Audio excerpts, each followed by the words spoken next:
Mehrobdan Chayon o'zbek romanchiligining asoschisi Abdulla Qodiriyning ikkinchi yirik asari 1928-yil fevralda yozib tugatilgan.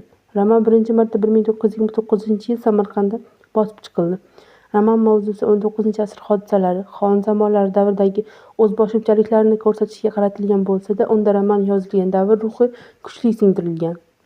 Asarni Mehrobdan Chayon deb atash, ziyoli ulamolarni qahramon qilib tanlashdan murod maqsad dargoh, sajdagohdan chiqqan, o'sha dargohga nomunosib, munofiq, qallob, tuban kimsalarga, hasadgo'y, e'tiqodsiz kishilarga ishoradir.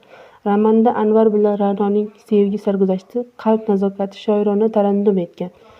Maktabdor Solih Maxdumning yumoristik obrazi adabiyotshunoslar tomonidan yozuvchining jiddiy yutug'i deb hisoblanadi.